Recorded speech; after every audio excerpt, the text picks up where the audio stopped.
En un caluroso día de agosto del año 1572, la ciudad de París estaba sumida en una densa y opresiva niebla que parecía casi asfixiante.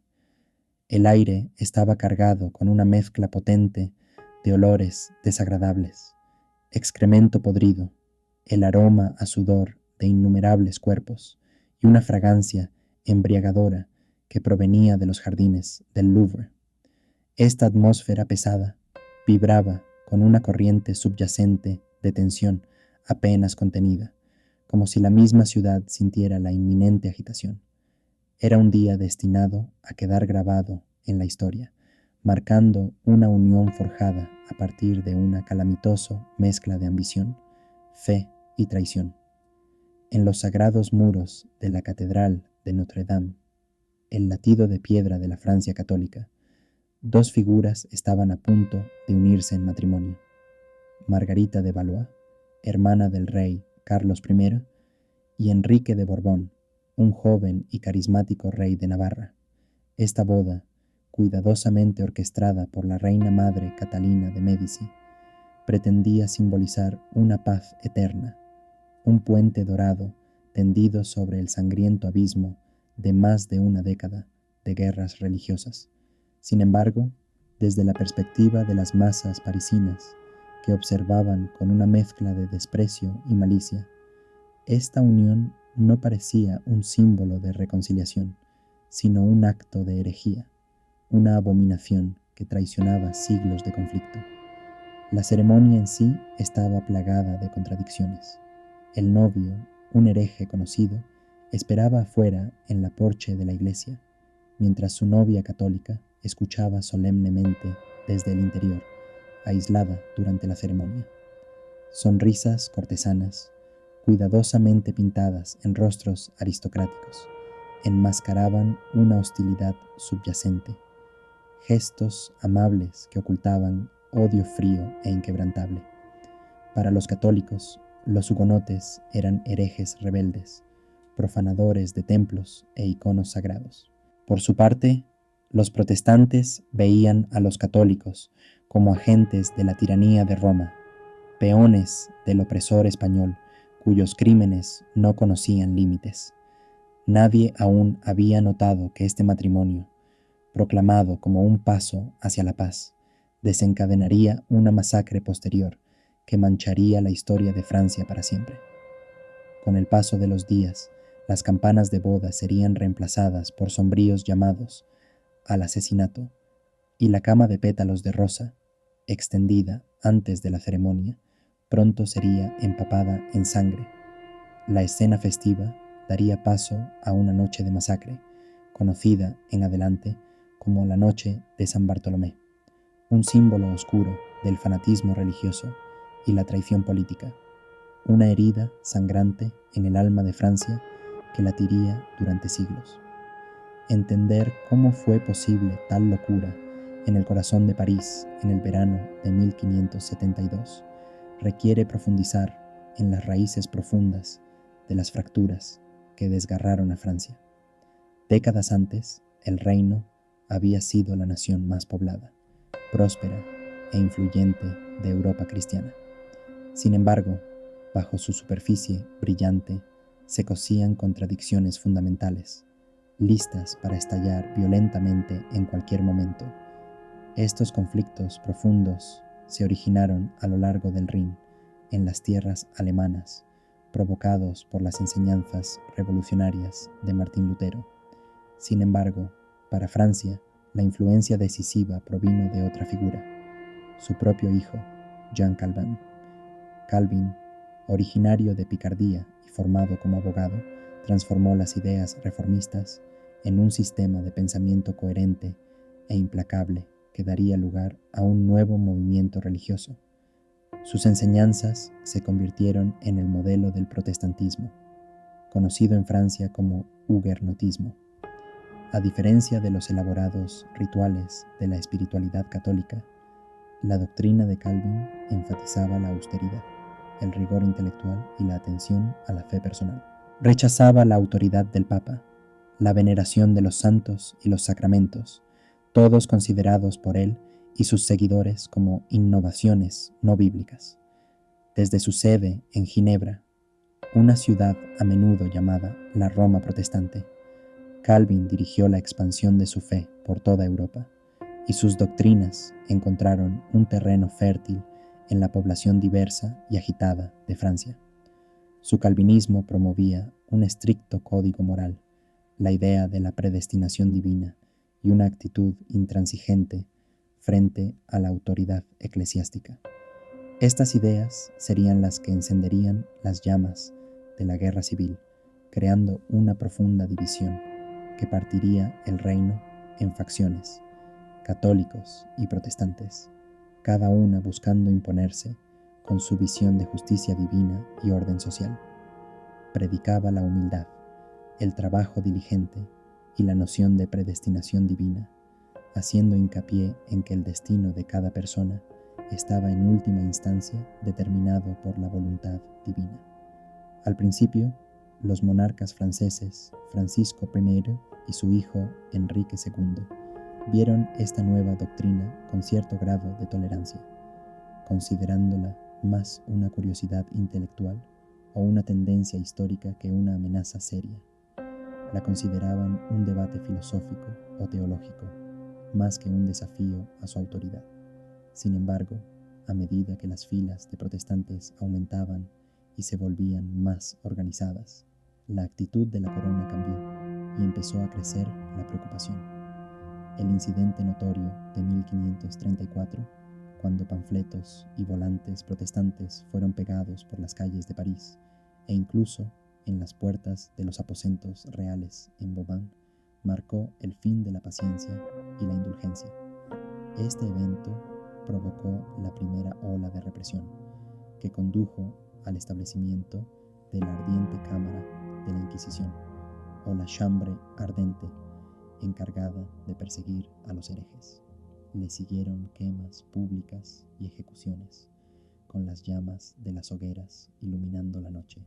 Sin embargo, como suele suceder en tiempos turbulentos, estas medidas drásticas solo sirvieron para profundizar la fe de los perseguidos y atraer nuevos conviertos a la causa. A mediados del siglo XVI, el protestantismo, o fe huguenot, como se le llamaba en Francia, dejó de ser únicamente la búsqueda religiosa de un pequeño grupo de intelectuales y burgueses. Comenzó a extenderse rápidamente entre la aristocracia, especialmente en círculos nobles. Este desarrollo representó una grave amenaza para la autoridad de la monarquía, ya que muchos nobles veían el calvinismo no solo como una convicción religiosa, sino también como una herramienta estratégica, una ideología que podía servir para desafiar el poder central del rey. Ofrecía la posibilidad de resistir la tiranía, apoderarse de tierras eclesiásticas y fortalecer su propia independencia del control real. La iglesia hugonote en Francia estaba notablemente bien organizada. Mantenía células secretas dentro de sus sínodos, celebraba reuniones y sínodos clandestinos y recogía recursos de manera oculta. Lo más destacado era su capacidad para movilizar en cualquier momento a miles de nobles armados, caballeros de élite de Europa, listos para luchar por su fe y sus derechos. Este frágil equilibrio de poder en Francia se quebró abruptamente en el año 1559, durante un torneo organizado para celebrar la boda de su hija.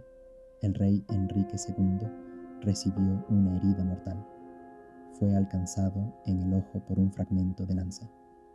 Su muerte fue una catástrofe para Francia, sumiendo al reino en el caos. Tras su fallecimiento, el trono fue ocupándose sucesivamente por sus hijos de Catalina de Médici. Primero fue el débil y enfermo Francisco II, luego el joven e indeciso Carlos IX y finalmente Enrique II, cada uno carente de la fuerza y la resolución para mantener un gobierno estable. La autoridad de la monarquía decayó, creando un vacío de poder que fue rápidamente aprovechado por las ambiciones de los grandes clanes nobles, ansiosos por obtener influencia sobre el joven rey. El escenario político en Francia pronto se concentró en torno a tres facciones formidables. La primera fue el ultracatólico, liderado por la poderosa y ambiciosa Casa de Guisa.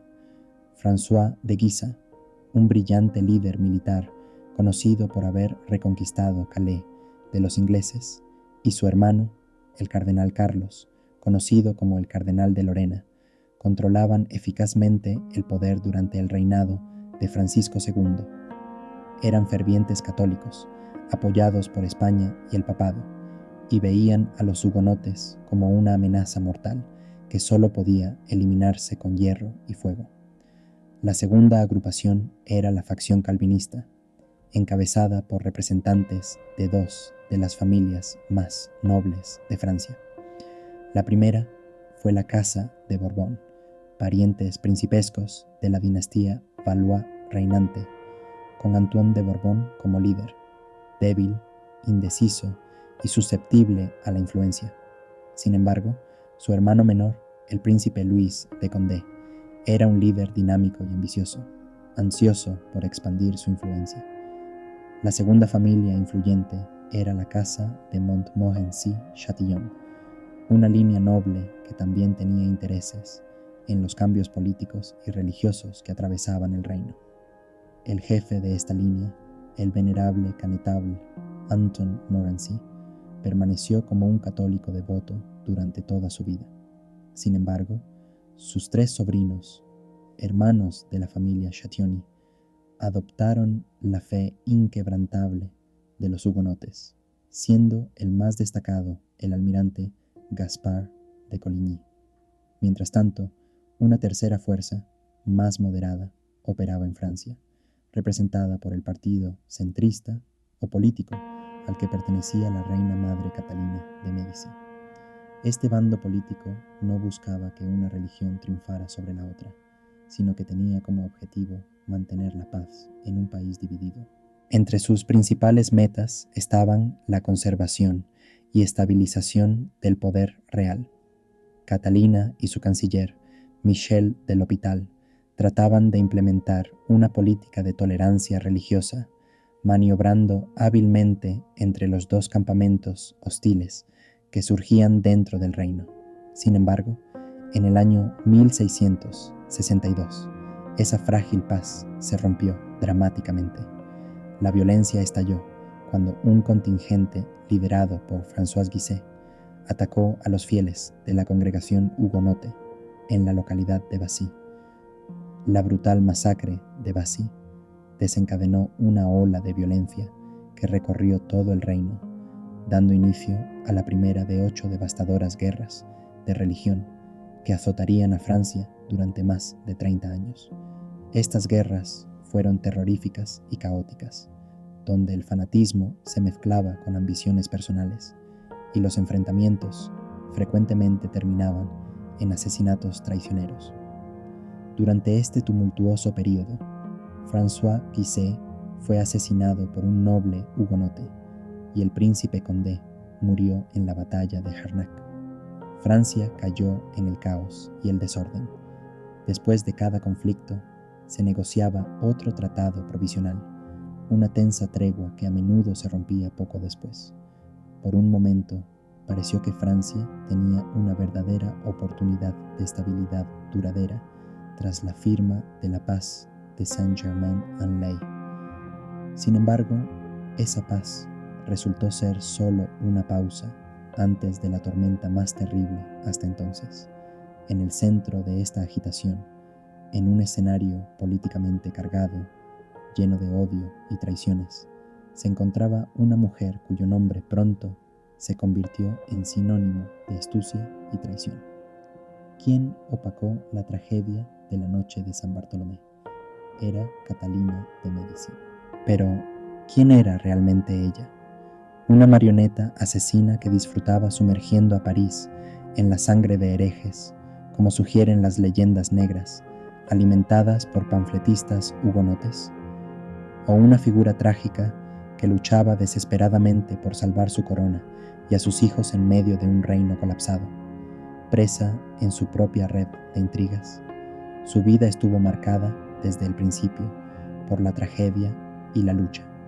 Catalina María Romola di Laurens de Medici nació en 1519 en Florencia, en la familia de Lorenzo II de Medici, gobernante de Florencia, y Madeleine de la Tour d'Auvergne, una aristócrata francesa. Descendía de una ilustre línea de banqueros florentinos y patrocinadores de las artes, aunque en Francia su linaje noble era visto muchas veces como el de una simple comerciante, indigna de estatus real. Orfana a muy corta edad, perdió a sus padres en su primer mes de vida. Desde ese momento, la joven duquesa del caos se convirtió en una pieza del gran juego de la política italiana, tomada como rehén por facciones rivales que reclamaban el poder. A los 14 años, su tío, el Papa Clemente VI, arregló su matrimonio con Enrique, el segundo hijo del rey Francisco I de Francia, quien más tarde se convirtió en el rey Enrique II. El matrimonio estuvo lejos de ser feliz. La joven florentina, que llegó a Francia con un dote generoso, fue recibida con indiferencia y desprecio. Las cosas empeoraron después de que su esposo unexpectedly ascendió al trono y se convirtió en el rey Enrique II. Su situación se volvió aún más humillante, ya que el propio Enrique estaba locamente enamorado de su amante, la deslumbrante Diana de Poitiers, que era 20 años mayor que él. A lo largo de su turbulenta vida, Catalina fue moldeada por el dolor, la intriga política y la lucha implacable por hacerse un hueco en medio de las cambiantes arenas del poder. Diana era realmente la reina de Francia, encarnaba la dignidad y la autoridad regia, mientras que Catalina, en marcado contraste, no era más que una esposa humillada, cuyo único deber era engendrar herederos. Durante una década, Catalina permaneció infértil, una incertidumbre que pendía sobre ella como una nube negra, amenazando constantemente la estabilidad de su matrimonio y su estatus, con la posibilidad siempre presente de un divorcio en el horizonte. Luego, como si un toque de magia la hubiera alcanzado, comenzó de repente a dar a luz hijos uno tras otro. Primero uno, luego otro, hasta haber tenido 10 descendientes, de los cuales 7 sobrevivieron, incluyendo 4 niños. Cumplió con su deber maternal, pero estos largos años de humillación, abandono y sufrimiento emocional forjaron su carácter en el crisol de la adversidad. Durante este brutal periodo, aprendió a disfrazar sus verdaderos sentimientos tras una fachada impenetrable, volviéndose experta en el ocultamiento, la paciencia y las intrigas astutas, confiando en no confiar en nadie y forjando su propio camino a través del traicionero paisaje político. Su única pasión y foco inquebrantable se convirtió en ejercer el poder, no para su beneficio personal, sino por el bienestar de sus hijos y la preservación de la dinastía de Lorena. Cuando, en el año de la muerte prematura del rey Enrique II, ella, ahora viuda, vestida de luto negro, finalmente salió de las sombras. Esto marcó un punto de inflexión. Catalina eliminó rápidamente a Diana de Poitiers del ámbito de influencia de la corte y tomó el control de los asuntos como regente, ejerciendo autoridad en nombre de sus hijos. A diferencia de muchas de sus contemporáneas, no era una fanática devota de la religión. Al contrario, su educación en el ambiente intelectual y humanista de Florencia le había impregnado una visión pragmática y agudas sensibilidades políticas. Ella veía claramente que las escisiones religiosas que desgarraban Francia amenazaban el reinado de sus hijos, poniendo en peligro la misma base de su poder, por lo que realmente se esforzó en buscar un compromiso. Su enfoque político se caracterizaba por la moderación, la política del término medio. Trabajó incansablemente por reconciliar católicos y hugonotes, organizando debates teológicos y emitiendo edictos de tolerancia religiosa. En 1551 convocó un coloquio en Poissy, invitando a los principales teólogos católicos y protestantes para encontrar un entendimiento común. Pero este esfuerzo fracasó, ya que el fanatismo de ambos bandos se negó a ceder. Los extremistas en ambos extremos se negaron a retroceder, lo que llevó a que ella adoptara una política cambiante, alternando apoyo entre las facciones rivales, en un intento por evitar que algún grupo alcanzara un dominio abrumador. Sin embargo, este enfoque le valió sospechas y hostilidad universales. Los ultracatólicos, liderados por los Guises, la consideraban una defensora de los herejes, mientras que los hugonotes la percibían como una astuta italiana, lista en cualquier momento a traicionarlos. La corte estaba llena de un ambiente de desconfianza, donde florecían el espionaje, los informantes y las conspiraciones bajo su mandato. Catalina, intrigada ella misma por la astrología y la adivinación, buscaba visiones del futuro, intentando vislumbrar lo que le esperaba, pero sus esfuerzos resultaron infructuosos. El destino permanecía esquivo. Para el año 1572, sus políticas parecían haber llegado a un punto muerto. La paz de Saint-Germain, que puso fin a la tercera de las guerras religiosas de Francia, parecía ser su última esperanza. Concedió a los hugonotes libertad de culto y les cedió 4 ciudades fortificadas como garantía de su seguridad. La cima de esta paz sería el matrimonio de su hija Margarita con el líder hugonote Enrique de Navarra, una unión que ella imaginaba no solo como un medio para reconciliar las facciones divididas, sino también para fortalecer su dinastía y forjar una formidable alianza antiespañola. Sin embargo, en este momento crucial, surgió una figura que destrozó sus planes y la obligó a enfrentarse a un dilema angustioso: el almirante Gaspard de Coligny.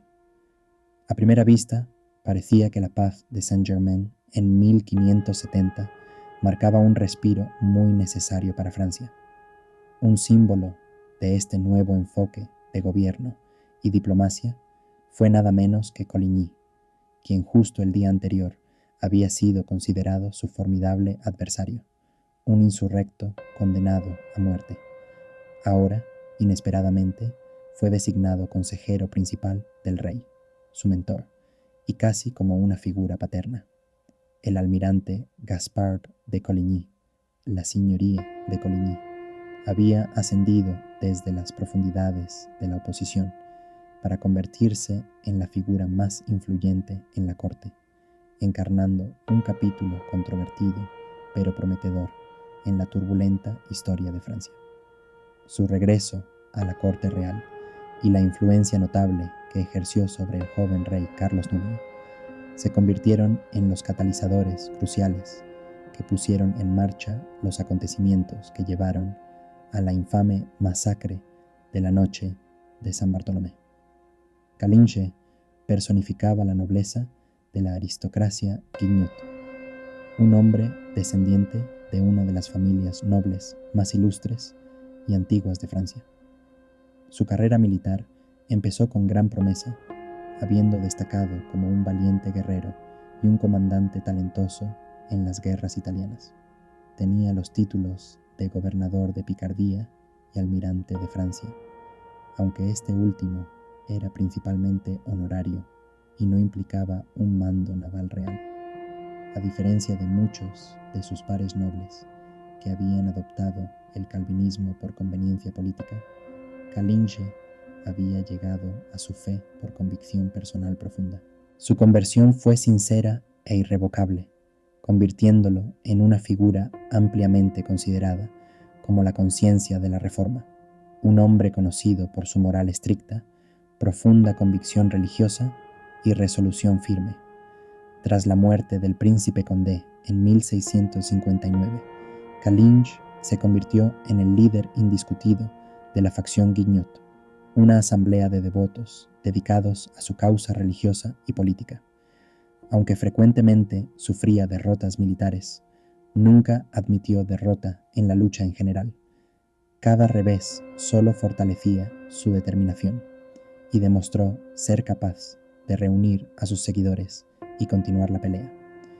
Tras la conclusión de un período de disturbios civiles, este hombre, endurecido y disciplinado, entonces envejecido por sus batallas y dificultades, fue convocado a la corte real, una medida que sorprendió a muchos e inspiró temores genuinos en la reina Catalina de Médici. El joven, impresionable e inseguro rey Carlos IX, que tenía solo 21 años, quedó completamente cautivado por la presencia autoritaria de Calinche.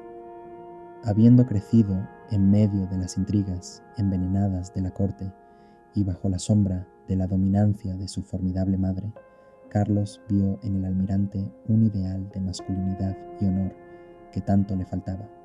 Su admiración pronto se convirtió en un vínculo familiar y empezó a llamar a Calinche su padre. Los dos pasaban innumerables días juntos, cazando, discutiendo asuntos de Estado, formando un lazo estrecho. Mientras tanto, la influencia de Catalina sobre su hijo disminuía visiblemente.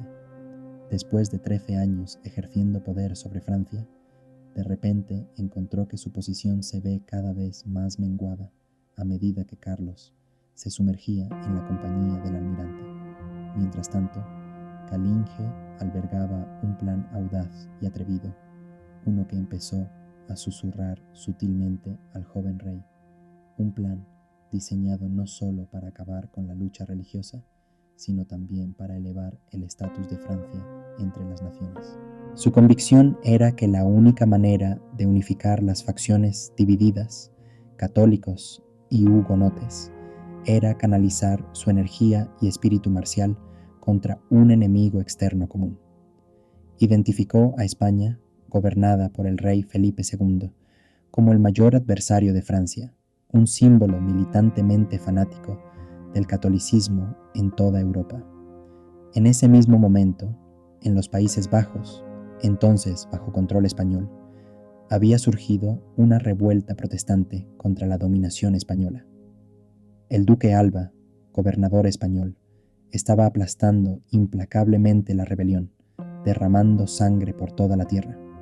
Calinche propuso que el rey Carlos IX interviniera en este conflicto apoyando a los rebeldes holandeses y declarando la guerra a España. El plan era engañosamente simple, pero profundamente estratégico. Una guerra contra España serviría para unificar a la nación francesa. Nobles de la facción Guignot, guerreros experimentados, aceptarían con gusto tomar las armas para defender su fe e ideales junto a su rey. Los patriotas católicos, que despreciaban la hegemonía española y el fanatismo que encarnaba, también se unirían a la causa.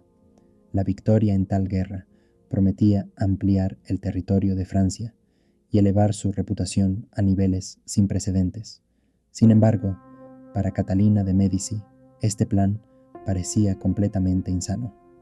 Ella, más que nadie, comprendía cuán frágil y agotada había quedado Francia tras una década de sangrientas guerras civiles, una nación exhausta, empobrecida y dividida. Para ella, la idea de arriesgarse a un conflicto adicional con España, que entonces estaba en el auge de su poder, parecía una apuesta peligrosa e imprudente. Sin embargo, a pesar de sus temores, no podía descartar por completo la visión de Calinche, que todavía conservaba un cierto atractivo indiscutible para el joven rey ambicioso. Comenzar una guerra contra la nación más poderosa del mundo, España, cuyo ejército de infantería era famoso por ser invenciblemente formidable, era un acto temerario que solo podía describirse como suicida. Tal curso de acción amenazaba con llevar inevitablemente a la derrota de Francia, la pérdida de su trono e incluso su propia independencia. Además, rompía por completo la doctrina de política exterior cuidadosamente mantenida por el país, basada en preservar relaciones pacíficas con España.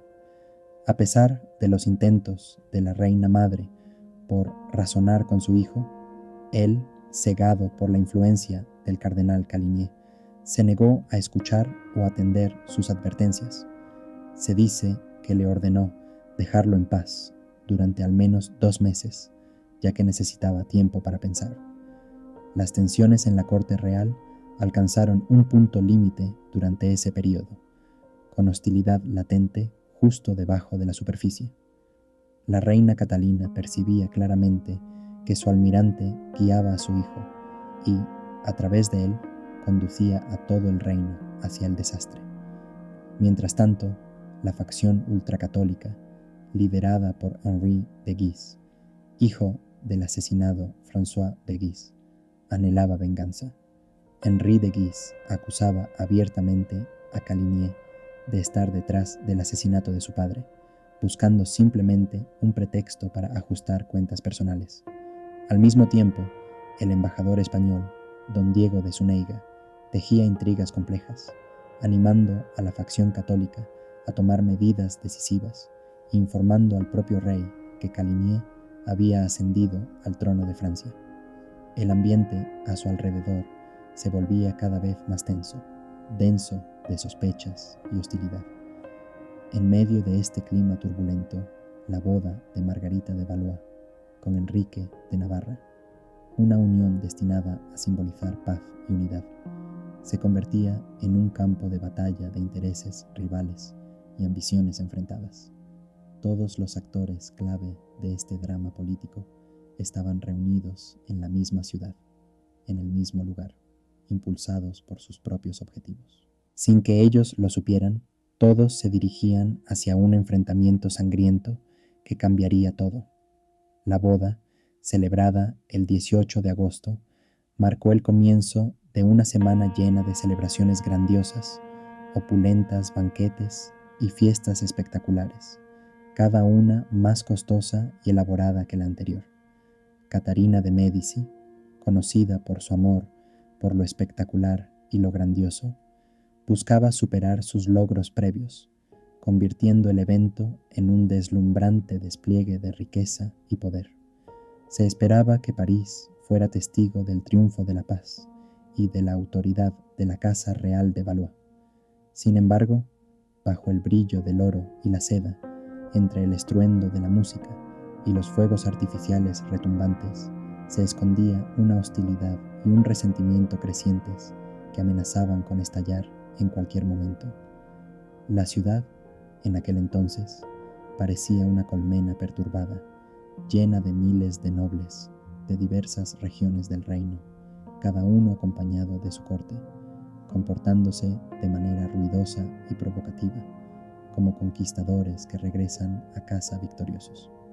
Sus atuendos contrastaban marcadamente. Las estrictas prendas negras de la facción Guise daban un fuerte contraste con la ropa llamativa y brillante de los cortesanos católicos. Estos nobles ridiculizaban abiertamente los rituales católicos, tildándolos de simple idolatría, lo cual era un insulto intolerable para los católicos parisinos, devotos, cuya ferviente fe hacía tales blasfemias intolerables. Los parisinos odiaban profundamente a los nobles Guise. Este resentimiento se alimentaba con los ardientes sermones de sacerdotes radicales que denunciaban el matrimonio entre protestantes y católicos como herejía, llamando a la venganza y al castigo contra los enemigos de Cristo. Los rumores se propagaban rápidamente por la ciudad. Se decía que los Guise planeaban tomar el control, asesinar al rey e instalar a su propio príncipe, Condé, en el trono. Los precios de los alimentos se disparaban, alimentando aún más el descontento y la agitación popular. Mientras tanto, dentro de los muros del Palacio Real, las festividades continuaban sin cesar, con un baile, un disfraz o un torneo tras otro, cada uno más elaborado que el anterior. Una representación alegórica en particular, estrenada en la corte de Borbón, resultó ser un presagio siniestro. La escena mostraba a príncipes católicos, simbolizando al rey y a sus hermanos, defendiendo el cielo contra las fuerzas caballerosas de Enrique de Navarra y sus aliados, que en la alegoría eran retratados como partidarios de los guis y herejes. La escena sugería que estos últimos, en última instancia, serían indignos de salvación, condenados a descender al infierno. Esta sombría profecía reflejaba las tensiones subyacentes y la frágil apariencia de paz, insinuando que la festividad aparentemente inofensiva estaba al borde de explotar en una violencia mortal. Los Guggins se habían reído, calificándolo todo como una simple broma, sin comprender cuán cerca de la verdad estaban en realidad. La tensión entre los líderes de las facciones había llegado a un punto de ebullición y cada movimiento era observado con una mezcla de sospecha y hostilidad. Heinrich de Guise y el almirante Coligny, las figuras prominentes en el centro del creciente conflicto, se ignoraban deliberadamente, su desprecio mutuo burbujando debajo de la superficie de la cortesía formal. En una de las recepciones oficiales, Guise insultó públicamente a un noble de Gougenot, un acto que casi desencadena un duelo allí mismo, en los grandes salones del Louvre. La atmósfera se volvió cada vez más volátil, y el rey Carlos I, dividido entre su madre y el almirante Coligny, se encontró cayendo en ataques de agitación nerviosa y estallidos irascibles. A veces abrazaba calurosamente al almirante, solo para agredirlo enojado unos momentos después, mientras una tormenta de lealtades conflictivas lo desgarraba por dentro. Un día en particular, mientras jugaban a la pelota, estalló una desesperada pelea entre el rey y el almirante, terminando con la declaración apresurada del monarca de que había hecho concesiones, pero pronto haría que Coligny reconociera su superioridad. La reina Catalina de Médici observaba estos turbulentos acontecimientos con creciente ansiedad, sus esperanzas de reconciliación desvaneciéndose con cada día que pasaba. En lugar de traer paz, la boda, inicialmente vista como una unión destinada a reparar alianzas fracturadas, solo alimentó más resentimiento y hostilidad en toda la capital. Sin embargo, en medio de estos tiempos tumultuosos, las ambiciones de Coligny se negaban a morir. Continuaba presionando al rey, exigiendo una declaración de guerra inmediata contra España. Amenazantemente, afirmaba que si el rey no lo apoyaba, los nobles de Gougenot, bajo su mando, marcharían directamente a Flandes a luchar, ya no como una simple sugerencia, sino como un ultimátum tajante. Para la reina Catalina, esto fue el punto de quiebre. Coligny se había vuelto peligrosamente poderoso, había usurpado la autoridad real y estaba encaminando a la nación inexorablemente hacia un conflicto inevitable. Sabía que algo debía hacerse para detener su ascenso. Maestra de intrigas secretas, Catalina ideó un plan audaz. Encontró aliados entre los Guises, quienes odiaban a Coligny con una pasión feroz y buscaban ansiosamente su caída.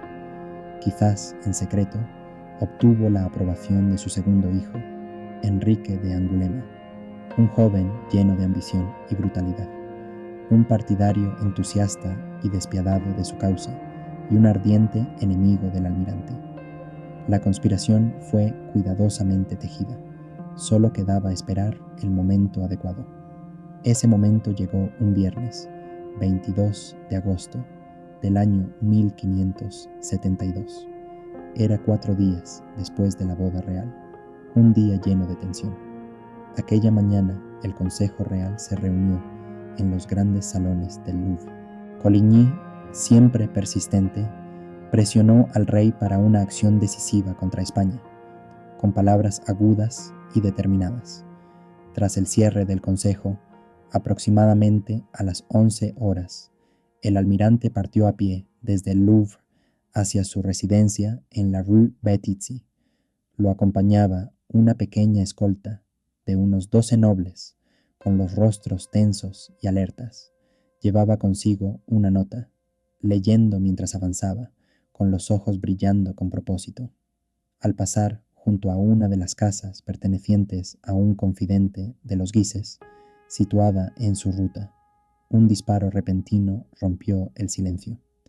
Desde una ventana con rejas en el piso superior, se hizo oír un disparo, un proyectil mortal y curvado. La bala, proveniente de un arcabuz, destrozó el dedo índice del almirante en su mano derecha y hirió su antebrazo izquierdo. Coligny tropezó, tambaleándose pero aún de pie, y su voz se alzó en medio del caos, mientras declaraba que aquella masacre era el amargo fruto de su lealtad al rey. Su séquito se apresuró a su lado, tratando de ayudarlo, mientras otros irrumpían en la casa de donde había salido el disparo. Sin embargo, el atacante ya había huido. El asesino, identificado como Charles de Morville, un mercenario notorio conocido como el asesino de reyes, había logrado escaparse en medio del tumulto. En la habitación solo quedaban los restos humeantes de una sandía, símbolo del mortal balde de plomo. Morville huyó por el jardín trasero, donde le aguardaba un caballo de silla, preparado previamente en las caballerizas del duque de Guisa. Cabalgó rápidamente fuera de vista, desapareciendo en los laberínticos callejones de la ciudad. La noticia del intento de asesinato se difundió instantáneamente por París. El herido almirante fue llevado rápidamente a su residencia, y su estado provocó ondas de temor e ira entre los cientos de partidarios de los Guises reunidos en la ciudad. Multitudes de nobleza, con rostros graves y las manos aferradas a sus espadas, se congregaron en duelo frente a su hogar, con la mirada fija en la casa, plenamente convencidos de que los enemigos de Coligny finalmente le habían tendido una emboscada. Nadie dudaba quién estaba detrás del ataque. El ambiente estaba cargado de sospecha y temor, avivando rumores de que el peligro aún no había pasado. En medio del caos de aquel día fatídico, estallaron gritos furiosos, condenando la casa donde ocurrió el disparo por pertenecer a Guizot. Las amenazas llovieron como una tormenta de granizo implacable, llenas de amenaza y determinación. Los atacantes juraron abiertamente venganza, no solo contra Guizot mismo, sino también con una ominosa promesa. Si el almirante Coligny sucumbía a sus heridas, la venganza sería rápida e inolvidable. El aire mismo parecía chisporrotear con el aroma de una guerra inminente, como si un nuevo conflicto fuera inminente. Poco después, el herido almirante fue visitado nada menos que por el rey Carlos IX, acompañado por su madre, Caterina de Medici, su hermano Enrique de Navarra y toda la corte real. Enfurecido más allá de la medida, el rey se inclinó sobre la cama de Coligny, invocando su autoridad paternal para describirlo como una figura paterna, enfatizando que sus heridas, aunque infligidas en él, eran en realidad un dolor real para la corona. Carlos IX juró ante testigos divinos que buscaría venganza con tanta ferocidad que la memoria de este acto violento perduraría por toda la eternidad. Sin demora, ordenó una investigación inmediata del ataque, sellando las puertas de la ciudad para impedir la huida del asesino.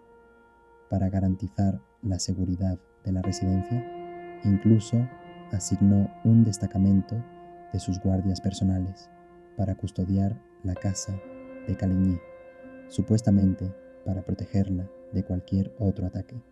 Sin embargo, como reveló la historia posteriormente, esta medida también tenía como fin vigilar quién entraba y salía de la casa. La verdadera identidad del cerebro detrás del ataque, sin embargo, permanecía envuelta en misterio.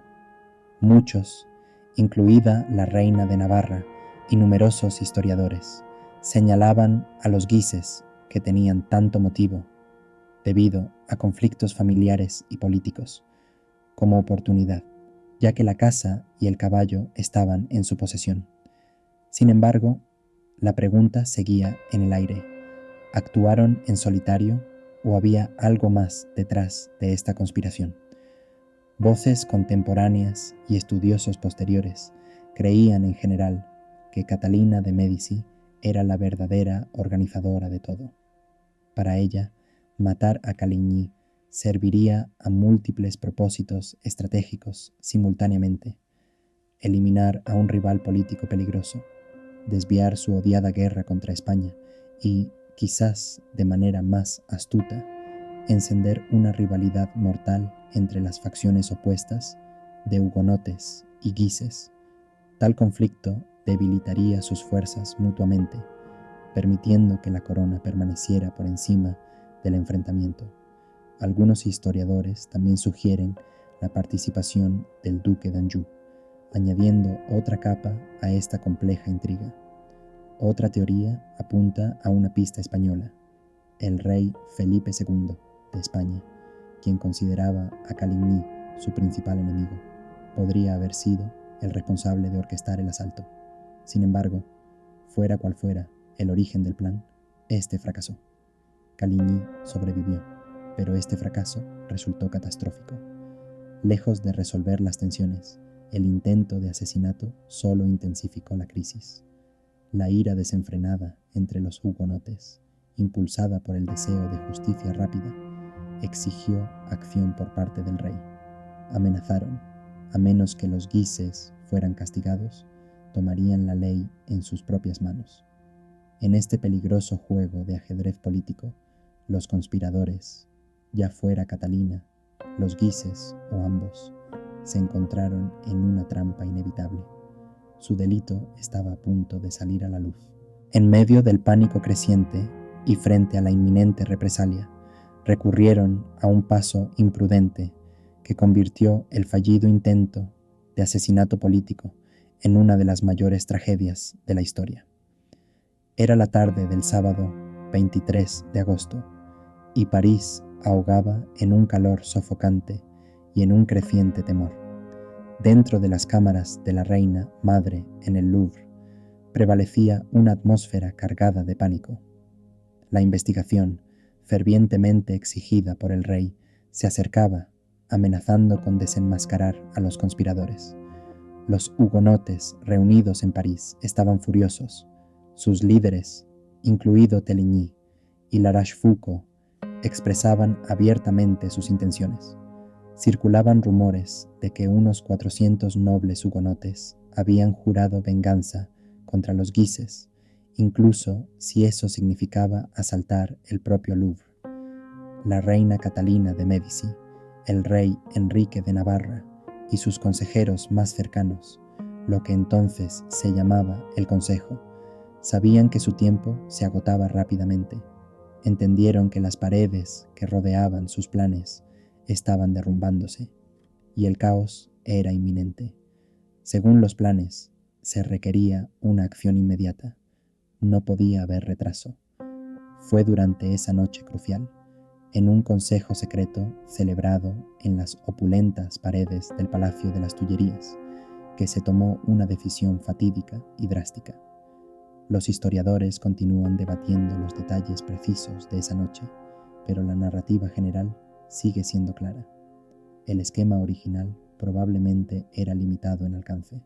Su objetivo principal era aplastar a la oposición, eliminando a las figuras clave, principalmente a los líderes hugonotes como Caligny y varias decenas de otros jefes influyentes y peligrosos de la facción protestante, asegurando así que el movimiento político quedara efectivamente paralizado y evitando cualquier posibilidad de represalia.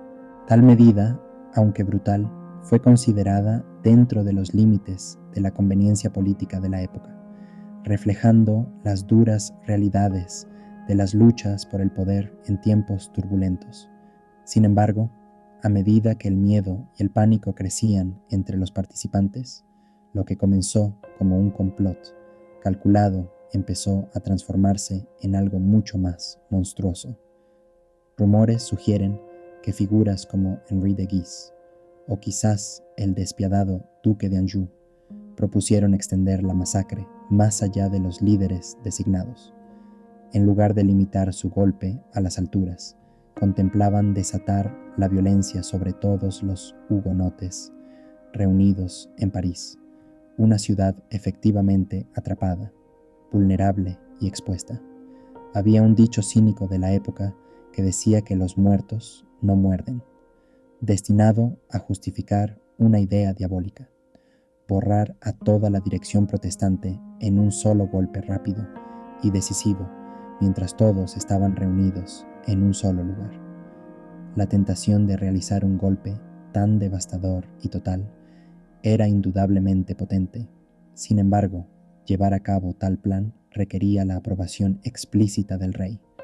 Esta necesidad de consentimiento real preparó el escenario para la dramática lucha psicológica de aquella noche. Catalina de Médici y sus consejeros se acercaron al rey Carlos I, presentándose como sus salvadores, revelando una supuesta terrible conspiración. Le dijeron que los hugonotes estaban preparando una insurrección, planeando masacrar a toda la familia real y tomar el control del trono. Para reforzar su argumento, pintaron vívidas imágenes del caos, la violencia y la anarquía que podrían envolver al reino. Alertando sobre la amenaza inminente, insistieron en que no había tiempo para deliberar. O atacaban esa misma noche, o todos serían brutalmente asesinados al día siguiente. El rey Carlos I quedó en completo tumulto. Dudó entre su lealtad a su padre, el rey Enrique II, y las aterradoras amenazas expresadas por su madre. Su mente era un torbellino de emociones conflicting. Gritaba, lloraba y se negaba a creer en la gravedad de lo que le estaban diciendo. Sin embargo, la presión era abrumadora. Según algunos relatos, Catalina, quizá consciente de su indecisión, amenazó con abandonar con su hermano al exilio, dejando al joven rey enfrentarse solo a las consecuencias mortales. Finalmente, después de casi 2 horas de agonizante duda, los nervios del rey se quebraron. Fue presa de una furiosa y casi incontrolable rabia. Luego, el duque de Anjou relató que Carlos de repente se puso en pie y, jura por el nombre de Dios, declaró que si creían necesario matar al almirante Coligny, entonces él también lo deseaba, junto con todos los hugonotes en Francia, para asegurarse de que nadie pudiera acusarlo posteriormente de simpatía o derrotismo. Ordenó su exterminio, repitiendo su mandato con feroz insistencia. La autenticidad de esta famosa declaración sigue siendo objeto de debate entre los historiadores, pero lo que es seguro es esto: la resolución del rey se rompió y dio su consentimiento. Si en ese momento entendió plenamente las implicaciones, es otra cuestión. Quizás creyó que la decisión solo afectaba a los líderes, como habían sugerido sus consejeros. Sin embargo, esa palabra fatal fue pronunciada y la maquinaria de la muerte se puso en marcha de inmediato con una inevitable ferocidad. Se enviaron órdenes inmediatas. Se convocó a Henri de Guise, encargado de la tarea crucial de asesinar a Coligny, mientras que el alcalde de París recibió instrucciones de cerrar las puertas de la ciudad, tirar de las cadenas que cruzaban las murallas y movilizar a la milicia urbana.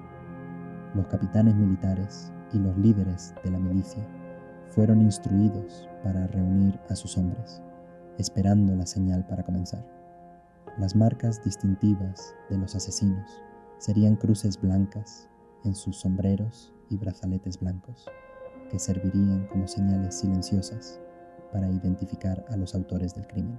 El momento crucial, la señal para que comenzara la matanza, sería el tañido de la campana de la iglesia de Saint-Germain-l'Auxerrois, situada junto al Louvre.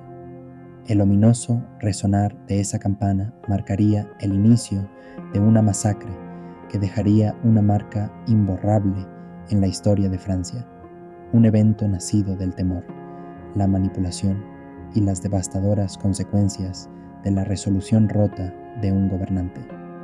La trágica escena estaba prevista para desarrollarse en las primeras horas de la madrugada, exactamente a las 3 en punto, justo antes del amanecer. París yacía inmóvil, envuelto en un silencio espectral, sus calles y patios esperando la terrible tormenta que se avecinaba. Sin saber del horror inminente, los aristócratas que residían dentro de las murallas del palacio de Louvre-Regnés se preparaban para dormir, quizás esperando solo otra noche de paz. Algunos de ellos, incluido el rey de Navarra y el príncipe de Condé, habían decidido pasar la noche en el propio palacio, mientras que otros se habían retirado a sus mansiones privadas en los vecindarios circundantes, ajenos a los ominosos planes que se estaban gestando a su alrededor.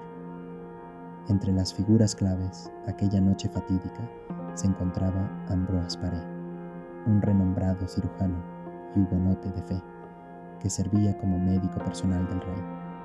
En un movimiento cuidadosamente calculado, el rey Carlos I hizo confinarlo en una de las cámaras del palacio, limitando efectivamente su libertad para evitar su participación en el caos, un intento de protegerlo de la masacre.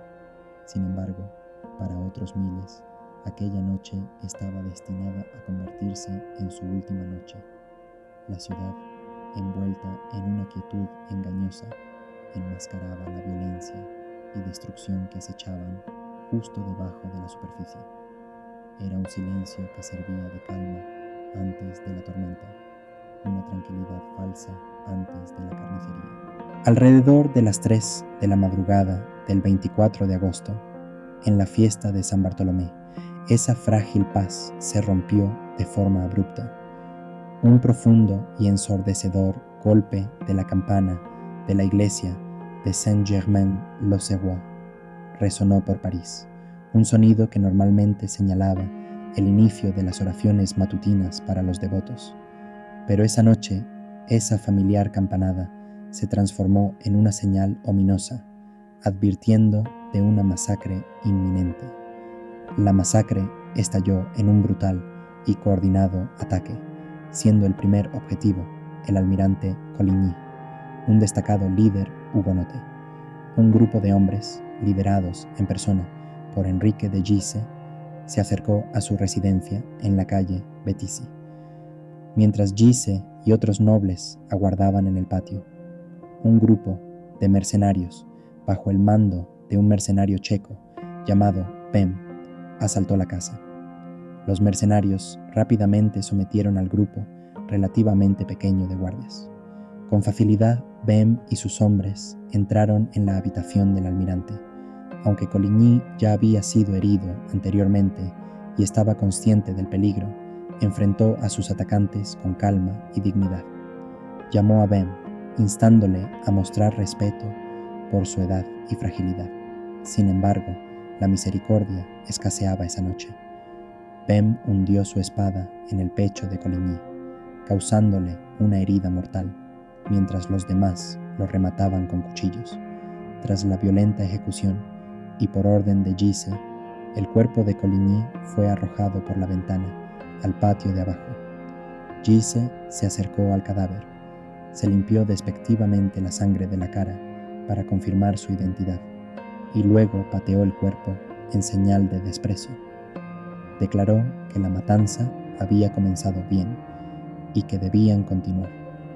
El asesinato del almirante sirvió como señal de acción. Al mismo tiempo, estalló el caos en diferentes lugares de la ciudad. Una de las escenas más horribles y traicioneras se desarrolló en el interior del Louvre. Los nobles hugonotes, que se alojaban en el palacio como invitados del rey, fueron despertados abruptamente y expulsados al patio. Aquí, desarmados y desconcertados, encontraron escuadrones de soldados suizos que inmediatamente los atacaron con violencia despiadada, asesinando a cada uno de ellos. Algunos fueron asesinados en silencio en los pasillos del palacio, mientras la sangre se vertía sobre los pisos de mármol y la violencia se convertía en una pesadilla incontrolable.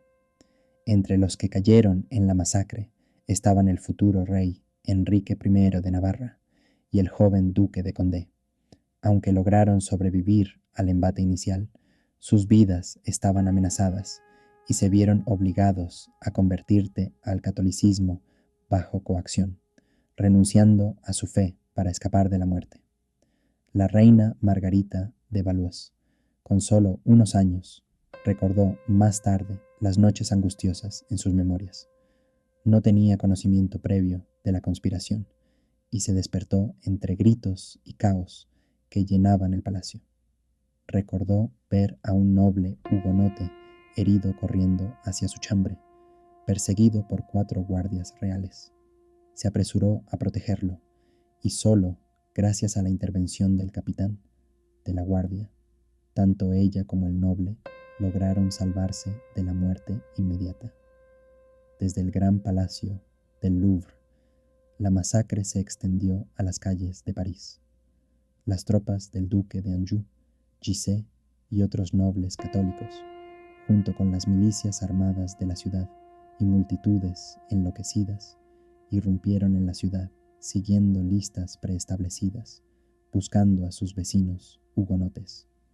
Rompieron puertas con hachas, arrastraron a la gente de sus camas y asesinaron sin piedad a mujeres, niños y ancianos por igual. Las calles de la ciudad se convirtieron en un escenario de caos y terror, llenas de gritos, gemidos, el clangor de armas y gritos ensordecedores de las multitudes enfurecidas, que parecían haber perdido toda noción de misericordia o razón en medio de la escabechina. Esta noche de sangriento caos, orquestado con brutal precisión, marcó uno de los capítulos más oscuros de la historia de Francia.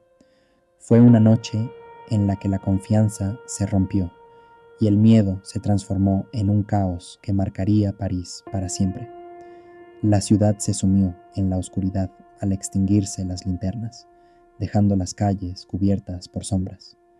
En esta tenebrosa negrura, el caos avanzaba, iluminado solo por el parpadeo de antorchas y los fuegos lejanos que ardían con un resplandor inquebrantable. Lo ocurrido no fue simplemente un asesinato político o un acto violento, sino una explosión de odio acumulado que hervía en las entrañas de la población. Una explosión violenta alimentada por una mezcla poderosa de fanatismo religioso, antiguas rencillas y certidumbres primitivas. La frenesí fue implacable. Las multitudes avanzaron con aún mayor ferocidad. Entre los atacantes se encontraban miles de parisinos comunes, artesanos, comerciantes, aprendices y mendigos empobrecidos, todos atrapados en la masacre. Para muchos de ellos, esto no fue solo un conflicto sagrado contra herejes, sino una oportunidad dorada para saldarse viejas cuentas con los vecinos, librarse de acreedores molestos y, lo más lucrativo, participar en el saqueo. Entre los objetivos de esta brutal avalancha se encontraban la familia Damaguno, destacados joyeros, comerciantes y artesanos, muchos de los cuales habían acumulado riqueza considerable. Sus casas y posesiones fueron completamente saqueadas, mientras los agresores arrojaban ropa y joyas a los moribundos y los muertos. En este mar de sangre y destrucción surgió un mundo complejo de héroes y monstruos. Algunos católicos, poniendo en riesgo sus vidas, acogieron en secreto a los hugonotes, aquellos considerados heréticos y enemigos de la fe, actuando así con virtud en medio del caos. Sin embargo, estos actos de valentía fueron pocos. La mayoría de los participantes se regodeaban en la sangre derramada, impulsados por la rabia y el frenesí más que por convicción. El cadáver del almirante Caligny se convirtió en un símbolo de la brutalidad salvaje, mutilado y sometido a los actos de humillación más atroces. La multitud le decapitó, cortándole la cabeza, los brazos y los genitales con manos despiadadas. El cuerpo sin vida fue arrastrado por las calles entre risas y luego colgado por las piernas en la horca de Montfaucon como un macabro trofeo.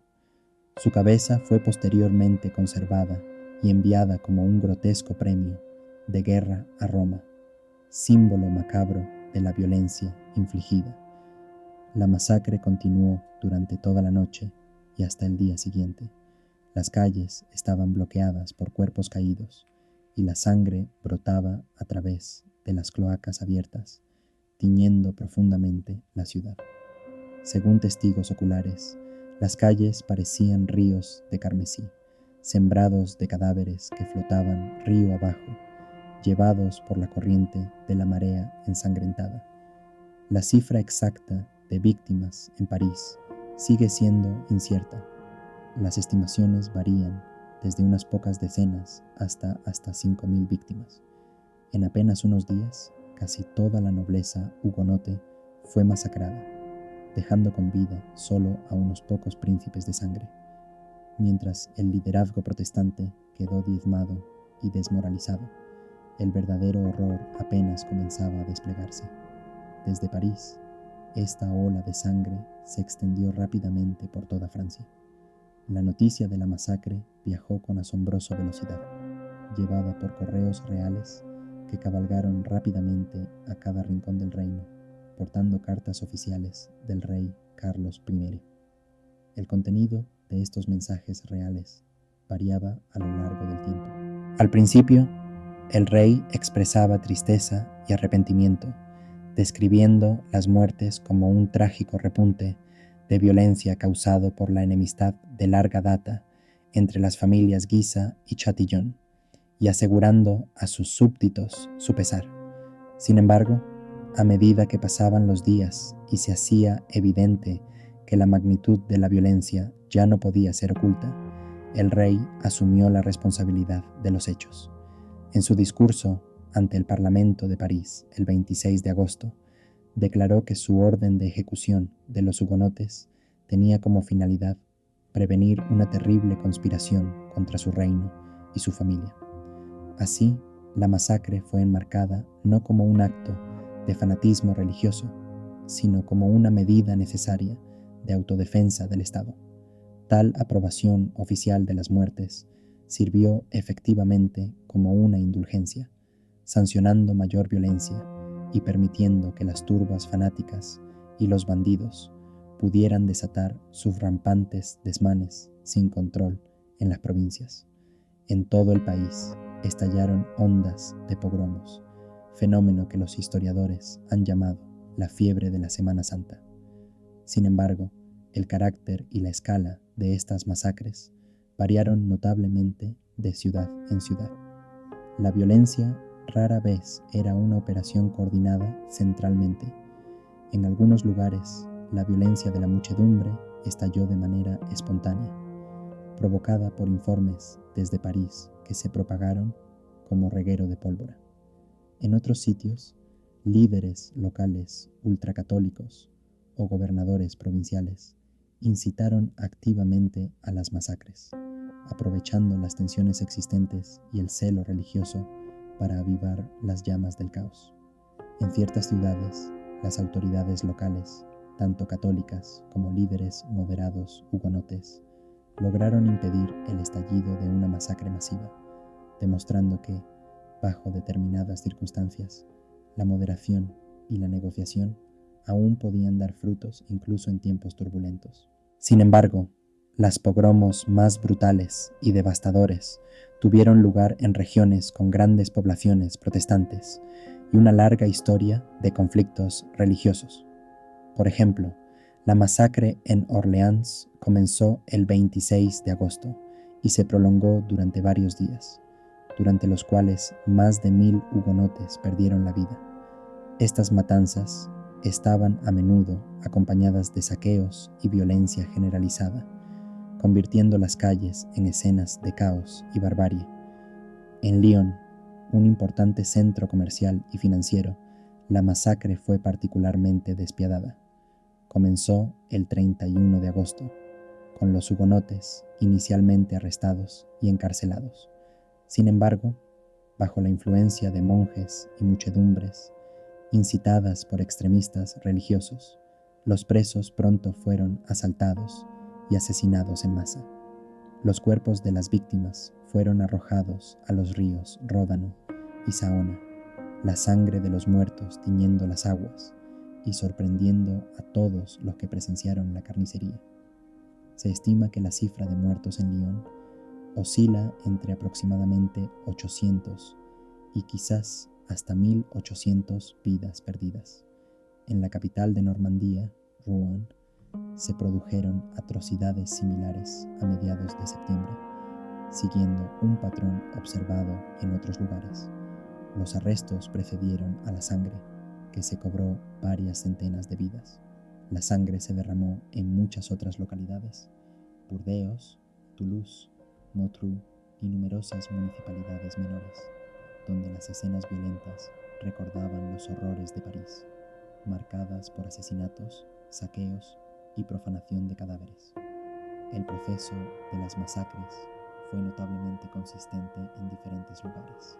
Al principio, los rumores propagaron informes falsos de órdenes reales para eliminar herejes, alimentando el pánico y la violencia.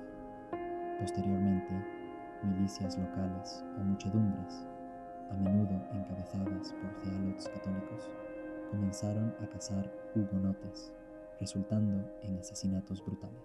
La violencia se caracterizó por una crueldad extrema. Las víctimas eran ahogadas, colgadas o descuartizadas. A veces, el odio religioso simplemente servía como fachada para vendetas personales o robos descarados. Muchos católicos aprovecharon el caos para saldar cuentas con sus acreedores hugonotes o rivales artesanos, añadiendo un matiz de codicia a la violencia ya salvaje. No obstante, hubo excepciones destacadas. Varios gobernadores reales y funcionarios de la ciudad, arriesgándose a enfrentar la desaprobación real o incluso castigos, se negaron a cumplir las sangrientas órdenes o las sabotearon activamente. Un ejemplo famoso, aunque posiblemente apócrifo, es la respuesta de Vincent de Hurt, gobernador de Bayona, ante la orden del rey. Cuando le preguntaron sobre la orden de ejecutar herejes, supuestamente respondió que había informado a los habitantes y a la guarnición de la ciudad sobre el edicto real y que allí solo encontró buenos ciudadanos y valientes soldados, pero ni un solo verdugo. De manera similar, gracias al valor del alcalde, Nantes evitó por completo la masacre, y en Provenza, donde el gobernador era hugonote, el conflicto pasó con poca sangre. El número exacto de víctimas durante la noche de San Bartolomé en toda Francia sigue siendo objeto de debate entre los historiadores. Las estimaciones varían entre 10.000 y 30.000 vidas. Independientemente de las cifras precisas, este evento supuso una catástrofe demográfica y psicológica para la nación. En pocas semanas, el protestantismo francés quedó efectivamente desposeído de su liderazgo y privado de vitalidad. Miles de hugonotes fueron asesinados y decenas de miles, abrumados por el miedo, huyeron del país en busca de refugio en Ginebra, Inglaterra y la República Holandesa. Muchos supervivientes, destrozados y traumatizados, sintieron la necesidad de convertirse al catolicismo ante el horror y la desesperación. Parecía que Catalina de Médici y los Guises habían alcanzado su objetivo. La facción hugonote quedó destrozada y reducida. Sin embargo, esta victoria resultó ser pírrica. La masacre no puso fin a las guerras religiosas. De hecho, las intensificó, volviéndolas aún más amargas e implacables. La noticia de la matanza en París se difundió rápidamente por Europa, provocando una oleada de shock, horror y, de manera inquietante, cierto grado de júbilo entre algunas facciones. Las reacciones en las cortes continentales reflejaron las profundas fracturas religiosas y políticas que dividían el continente, algunas expresando condena, otras considerando la violencia como una rebelión trágica, pero quizás inevitable. En la posguerra, muchos reconocieron que la sangre derramada solo profundizó las divisiones y prolongó el ciclo de conflictos, convirtiendo las guerras de religión de Francia en una lucha implacable que duraría años.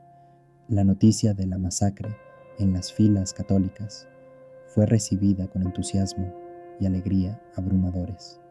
Cuando el nuncio del Papa en Roma entregó las noticias, el Papa Gregorio XI quedó tan lleno de felicidad que ordenó celebrar una oración de acción de gracias especial. Se acuñó una medalla conmemorativa en honor al evento. En su reverso se representaba un retrato en perfil del Papa, mientras que en el otro lado aparecía un ángel con una espada, simbolizando el castigo a los herejes. El talentoso artista Giorgio Vasari fue comisionado para crear una serie de frescos en el interior del Vaticano, ilustrando escenas de las masacres en Calais y la posterior matanza. Es fundamental entender que esta reacción jubilosa no se debió simplemente a la magnitud de las muertes, sino que surgió de la narrativa oficial presentada por la corte francesa. Para el Papa Gregorio, esto no fue una masacre brutal de civiles inocentes, sino la supresión de una conspiración horrorosa de herejes contra la monarquía legítima, un triunfo de la fe católica sobre la traición. La celebración fue aún más ferviente en Madrid. El rey Felipe II, quien era el monarca más poderoso de Europa y un firme defensor del catolicismo, supuestamente rompió a reír por primera vez en su vida al escuchar la noticia.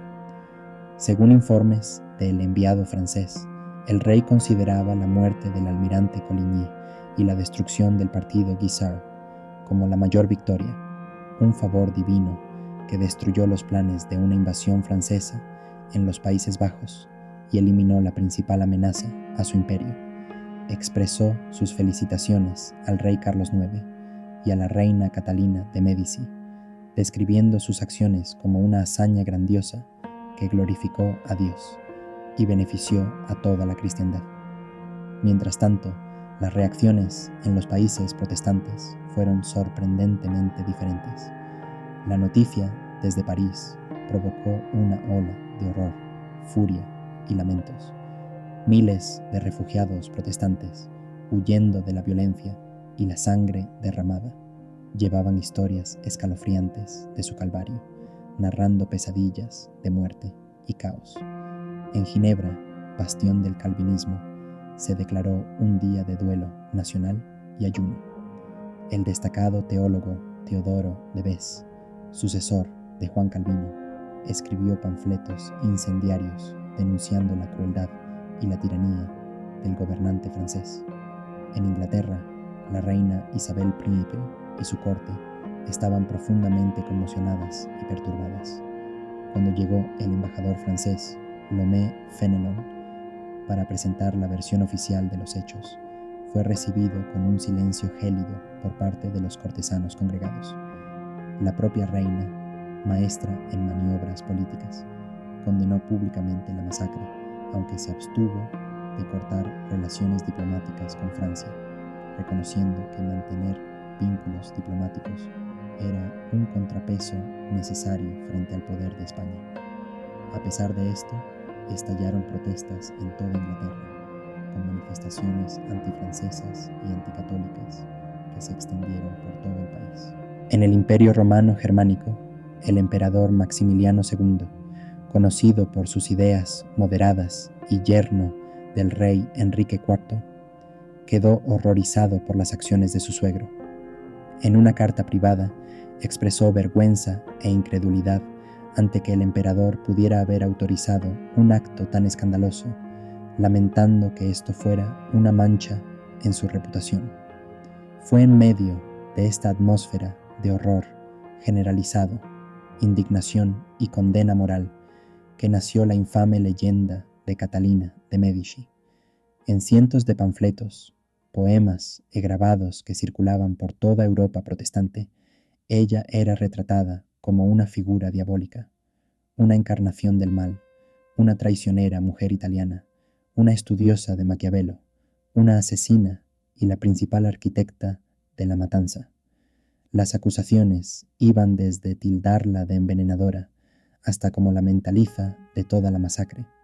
Se le culpaba de todos los pecados mortales y se la acusaba de haber albergado los planes más monstruosos.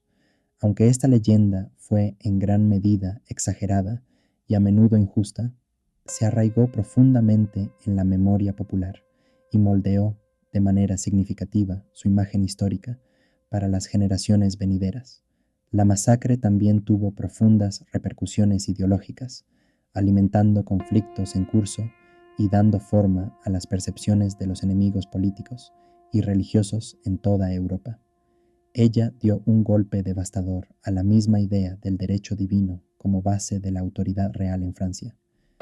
Antes del año 1572, los hugonotes o protestantes franceses afirmaban generalmente que su lucha no era contra el rey en sí, sino contra sus consejeros desquiciados y equivocados, a los que llamaban los Guises.